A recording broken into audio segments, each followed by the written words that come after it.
আল্লামা সাঈদী তুমি মরণি, শহীদ হয়েছ তুমি এটাই জানি, শহীদ হয়েছ তুমি এটাই জানি। আল্লামা সাঈদীকে যে মেরেছে 50 বছর পর হলেও বিচার হবে ইনশাআল্লাহ। কথা বলেন ঠিক কিনা? যারা আল্লামা সাঈদীকে হত্যা করেছে এক একটাকে ধরে পাকা ময়দানে তাদেরকে ফাঁসি দিতে হবে। কথা বলেন ঠিক কিনা? আল্লামা সাঈদী সাহেবের খুনিদেরকে সোনার বাংলাদেশে বিচার না করলে আমরা আবার যদি তাকিয়ে যাই কোন বেঈমানের বাচ্চা টিকতে পারবে না। কথা বলেন ঠিক কিনা?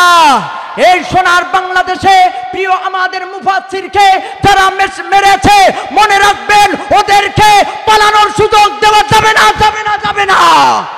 কথা বলেন ঠিক কিনা?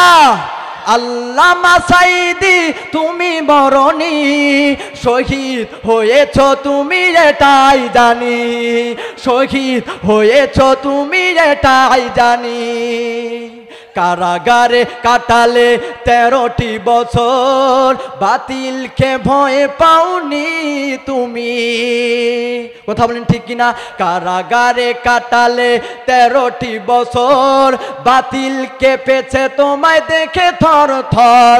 তুমি যে ছিলে মোদের নয়ন মণি, তুমি যে ছিলে মোদের নয়ন মণি, শহীদ হয়েছ তুমি এটাই জানি। দেখা তো হবে না আর এই জীবনে, দেখা হবে জান্নাতের ফুল বাগানে। সেই আশা কবুল করো আল্লাহ তুমি, শহীদ হয়েছ তুমি এটাই জানি। আল্লামা সাঈদী তুমি মরণি, শহীদ হয়েছ তুমি এটাই জানি, শহীদ হয়েছ তুমি এটাই জানি। নারে তাকবীর! আজকে যেই মানুষটাকে পেয়ে গেছি সেই মানুষেরা হইল আল্লামা সাঈদী রহমাতুল্লাহি আলাইহির উত্তরসূরি। কথা বলেন ঠিক কিনা?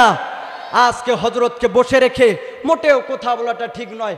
তবে আল্লামা সাঈদী রহমাতুল্লাহি আলাইহিকে আমরা যারা হৃদয় থেকে ভালোবাসি, তার ভালোবাসায় আসলে প্রিয় মানুষটার নামটা উচ্চারণ করলে সেই পিরোজপুরের জমিনে যখন মাহফিল করতে যাই চোখে পানি এসেছে। হায় রে, ওই মানুষটাকে কেমন কইরে এই জালেমরা কষ্ট দিয়েছে। কথা বলেন ঠিক কিনা? তবে পতন হয়েছে ইনশাল্লাহ, ওদের নাম নিশানা পর্যন্ত থাকবে না। কথা বলেন ঠিক কিনা?